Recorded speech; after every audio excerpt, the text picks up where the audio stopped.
안녕하세요. 크립토 노마드입니다. 과연 올해 증시와 암호화폐 시장 모두 연말 산타 랠리를 만끽할 수 있을 것인가? 아직 예단은 어렵지만 지금 현재 상황만 놓고 보면 분위기가 나쁘진 않습니다. 먼저 뉴욕 증시는 3대 지수 모두 일제히 랠리를 펼쳤습니다. 나스닥은 8거래일 연속, S&P 500과 다우는 7거래일 연속 랠리를 펼쳤습니다. 금리 인상 중단 기대감에다가 노동시장의 둔화세까지 확인이 되면서 채권 금리는 빠졌고, 여기에 중국의 수출 둔화 소식에 유가도 급락을 하면서 증시 랠리에 힘을 보탰습니다. 원유 가격이 7월 이후 가장 낮은 수준으로 빠진 것은 인플레이션의 관점에서 바라보더라도 긍정적인 부분입니다. 사실 사우디와 러시아가 원유 생산량 감축 계획을 재확인하면서 이번 주에 추가 반등 가능성도 자리하고 있었는데, 중국 경제 지표가 안 좋게 나오면서 이걸 상쇄시킨 그런 모습입니다. 물론 아직 안심하긴 이릅니다. 중동 리스크가 여전하고 상황에 따라서 중동 국가들의 추가 감산 가능성도 존재하고 있기 때문입니다. 이래나 저래나 비트코인의 흐름은 아직까지는 순조롭습니다. 35,000달러 중반으로 다시 올라서 주면서 이 구간에 대한 저항 물량을 해소하고 있는 그런 모습입니다. 지금 암호화폐 시장에 활기를 불어넣은 1차적인 요인, 단연 비트코인 현물 ETF 승인에 대한 기대감이라고 할 수 있는데, 10월에 암호화폐 전체 시총이 19%나 증가한 것으로 나타났습니다. 시장의 확장성 측면에서 상당히 긍정적인 부분입니다. 리플의 경우에는 리플 소외를 앞두고 이래저래 기대감과 긴장감이 감돌고 있는 모습입니다. 리플 소외에서 어떤 메시지들이 나올 것인가, 일단 이게 관심 포인트이고, 소송과 관련된 부분들은 또 어떻게 펼쳐질 것인가, 이 역시 XRP의 방향성을 가로짓게 될 포인트 지점입니다. 사실 벌금 합의와 관련된 부분은 어느 정도 현실적인 가능성이 존재하고 있지만, 이 소송이 마무리되지 않은 상황에서 막연하게 IPO에 대한 기대감을 크게 갖는 것은 조금은 무리한 기대감일 수도 있다. 이런 부분들 참고하시면 더 좋을 것 같습니다. 중장기 투자자나 은행에 대한 불신이 큰 경우에는 내 자산을 내가 직접 보관하는 셀프 커스터디에 나서는 경우가 최근 적지 않은 모습입니다. FTX 사태 이후에 거래소 못 믿겠다라는 정서가 퍼지면서 이 같은 추세가 하나의 트렌드를 형성하기도 했는데, 개인적으로는 그래도 일부 물량은 내가 직접 내 금고에 보관을 하면서 리스크를 분산 관리하는 게 조금 더 속편한 방식이 아닌가 생각하고 있습니다. 그래서 저는 디센트 월렛에 일부를 보관하고 있는데, 콜드 월렛에 관심이 있으신 분들은 저희 채널과 파트너십을 맺고 있는 디센트 월렛을 특별 할인 가격에 구매하실 수 있습니다.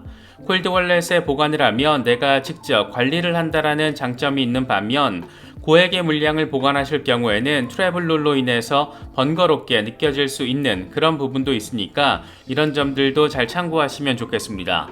특정 거래소나 코인 이체 등과 관련해서는 디센트 고객센터를 통해서 확인하실 수 있습니다. 그럼 이번 영상 시작하겠습니다. 먼저 뉴욕 증시는 일제히 랠리를 벌이면서 상승 마감했습니다. 나스닥은 8거래일 연속, S&P 500과 다우는 7거래일 연속 상승세를 확인했습니다. 미국의 경기 둔화세, 고용시장 둔화세, 여기에 금리 인상 사이클 종료 기대감, 이런 것들이 맞물리면서 국채 금리는 하락했고 증시는 반등했습니다. 이런 상황에서 유가가 빠진 것도 증시 랠리에 힘을 보탰습니다. 중국의 지난달 수출이 크게 둔화했다라는 소식이 전해지면서 서부 텍사스산 원유는 80달러 밑으로 빠졌고, 브렌트유는 81달러 선에서 거래되고 있습니다. 7월 이후 가장 낮은 수준으로 떨어진 겁니다. 이 같은 유가 급락은 중국의 10월 수출이 전년 동기 대비 6.4% 감소했다라는 소식이 더해졌기 때문인데, 시장의 예측치가 3.3% 감소였던 것과 비교하면 2배 수준으로 빠진 것이고, 이로 인해서 6개월 연속 수출 감소세를 확인했습니다. 이게 원유에 대한 수요 감소로 해석이 되면서 유가를 끌어내린 겁니다. 원유 가격이 급락한 상황은 인플레이션의 관점에서는 물론 긍정적인 부분입니다. 하지만 사우디와 러시아는 여전히 원유 생산량 감축 카드를 만지작거리면서 추가 감산 연장 여부는 다음 달 상황을 지켜보고 결정하겠다, 이런 입장을 밝힌 상태이기도 합니다. 또 중동 리스크는 시간이 갈수록 어수선한 흐름, 우려를 키우는 흐름, 그런 점들이 확인되고 있습니다. 아직 유가가 안정세로 접어들었다, 이렇게 해석하기에는 이른 감이 있다라고 할 수 있는 상황입니다. 비트코인의 흐름은 여전히 순조롭습니다. 35,000달러 중반으로 다시 올라서서 지지 테스트를 진행하고 있습니다. 이대로 반등세를 유지해줄 경우에는 4만 달러를 향한 랠리 시작, 20일 지수이동 평균인 33,200달러 부근이 깨질 경우에는 31,000달러까지 급락이 가능한 상황, 이렇게 단기적으로 나눠서 바라볼 수 있는 그런 모습입니다. 공포 탐욕 지수는 하루 전보다 2포인트 빠진 66을 기록하면서 여전히 탐욕 단계가 이어지고 있습니다. 비트코인 도미넌스는 53% 전후에서 횡보하는 상황이 이어지고 있습니다. 과연 비트코인이 단기적으로 의미 있는 조정을 맞게 될지 아니면 좀 더 랠리를 벌이면서 저항 구간을 해소한 뒤에 조정을 맞게 될지 개미 투자자들에게는 가장 궁금한 지점인데, 이와 관련해서 익명의 분석가 크립토 위잘드는 자신의 계획은 아직 변함이 없다라며 39,000달러에서 4만 달러 사이에서 수익화를 하고 3만 달러 부근까지 다시 조정을 받으면 그때 매수를 다시 할 거다. 이게 계획대로 된다면 우리는 더 이상 패배할 수 없다. 이렇게 설명했습니다. 닥터 프라핏의 경우에는 비트코인 4시간 차트에서 대규모 상승 삼각 패턴이 형성되고 있는데 방향성을 어디로 가져가게 될지 지켜보고 있다. 35,940달러를 돌파할 경우 강력한 반등이 나올 수 있다. 이렇게 설명했습니다. 지금 딱 이 구간에 대한 저항 돌파 시도가 이루어지고 있는 상황이라고 할 수 있습니다.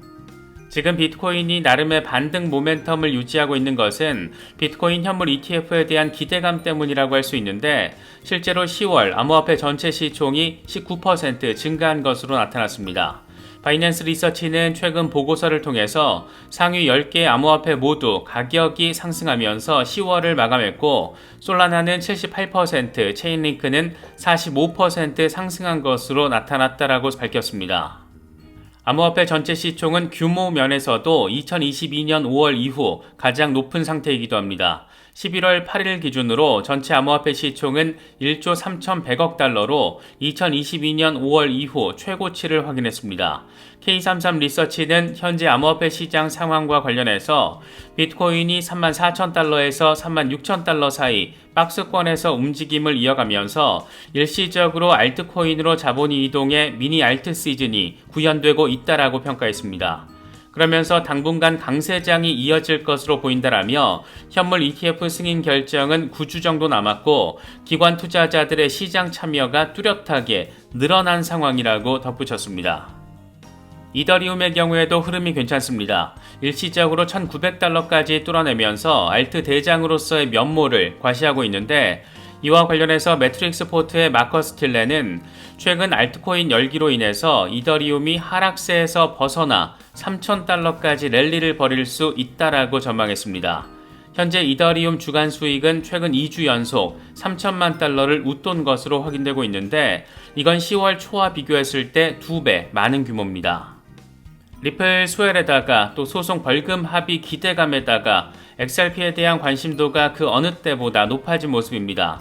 먼저 시세 상황부터 보면 XRP는 0.7달러를 돌파한 뒤에 저항을 확인하면서 다시 0.69달러대에서 지지 테스트를 진행하고 있습니다. 이와 관련해서 다크 디펜더는 4시간 차트를 기준으로 XRP가 0.73달러에 도달한 뒤에 핵심 지지라인이라고 할 수 있는 0.6649달러에 대한 지지를 확인했다. 이 부근에서 오래 머물진 않을 것으로 보이는데 단기 목표는 0.8737달러와 1.0593달러다. 이후에 XRP는 1.88달러를 거쳐서 5.85달러로 향하게 될 것이다. 이렇게 설명을 했습니다. 굿모닝 크립토라는 차트 분석가는 과거 XRP가 12개월 동안 0.006달러에서 3.84달러로 6만% 급등했던 시기를 기억하냐고 질문을 던지면서 당시의 XRP는 말 그대로 투기적인 성격이었지만 지금은 더 강력한 파트너십과 실생활에서의 유용성을 통해서 그 잠재력이 놀라울 정도로 커졌다. 과연 2024년 리플의 목표 가격은 얼마가 될까? 이렇게 자문을 했습니다. 익명의 분석가 JD의 경우에는 단기 차트는 무시하고 한 발 물러서서 월간 차트로 바라봐야 한다라고 강조했습니다. 단기 차트에서는 잘못된 신호가 많은데 월간 차트로 바라보면 XRP는 여전히 대칭 삼각형 안에서 자리를 하고 있다. 특히 초보자들이 시간별 차트에 너무 감정적으로 반응하는데 그럴 필요 없이 스마트 머니라는 더 큰 그림을 봐야 한다. 이렇게 설명했습니다. 함께 공유한 XRP 월간 차트를 보면 XRP는 무려 5년 반 동안 대칭 삼각형을 형성하면서 강력한 상단 저항을 향해 나아가고 있는 모습을 확인할 수 있습니다. 과거 2017년부터 2018년까지 이어졌던 급등 랠리 직전에도 XRP가 4년 동안 저항을 받았던 것과 비교가 돼 있는데 어쩌면 그때처럼 이번에도 급격한 랠리를 1년여의 시간에 걸쳐서 바라볼 수 있지 않을까? 그런 기대감이 드는 것은 꼭 기분 탓만은 아닌 것 같습니다. 마이클 반데포페의 경우에는 리플이 지난 몇 주 동안 상승세를 이어가고 있는데 7월에 0.93달러를 찍고 0.45달러까지 조정을 받은 뒤 다시 상승을 한 것이다. 만약 이번에 XRP가 0.54달러로 조정을 받게 된다면 이건 또 한 번 매수할 수 있는 기회다. 이렇게 설명을 했습니다.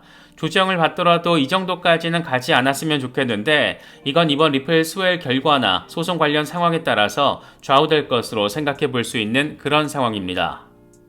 리플 스웰에서 등장할 가능성이 있는 잠재적인 호재성 재료들, 이건 앞선 영상에서 자세히 짚어봤는데 다소 과장돼서 지금 분위기를 자극하고 있는 게 바로 IPO 이슈입니다.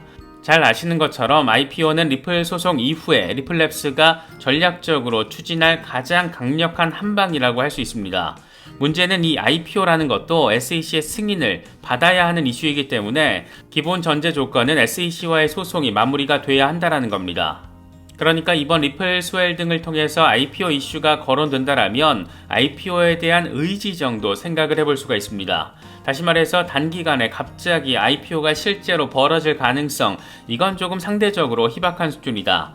이번에 벌금 합의가 만약 성사가 잘 되더라도 이건 1차 기관 판매 대상 XRP 물량이 한정된 것이고 비증권으로 판정된 2차 시장 판매 XRP 물량은 정식 재판으로 상황에 따라서 벌금 합의 이후에도 갈 수 있기 때문에 이게 생각보다 굉장히 복잡한 그런 상황이기도 합니다. 이와 관련해서 디저 캐피털의 설립자 야신 모바라크는 리플이 2024년 초에 상장하지 않을 것이라면서 몇 가지 나름의 이유를 제시했습니다. 먼저 리플은 SEC와 소송 중이기 때문에 SEC의 상장 전 필수 등록 서류를 승인 신청하는 게 현실적으로 어렵다라는 점, 또 갈링하우스 CEO가 미국 이외 지역에서 IPO를 신청하는 옵션을 고려한다라는 말을 하긴 했지만 이에 대한 실행 계획이 아직까지 드러난 게 없다라는 점, 그래서 IPO에 대한 당장의 기대치는 낮추는 게 좋다, 이렇게 설명을 했습니다. 이번에 준비한 영상은 여기까지입니다. 영상이 도움이 되셨다면 좋아요와 구독, 또 알림 설정 꼭 부탁드리겠습니다. 영상 제작에 아주 큰 도움 된다는 말씀 함께 드립니다. 시청해주셔서 감사합니다. 지금까지 크립토 노마드였습니다.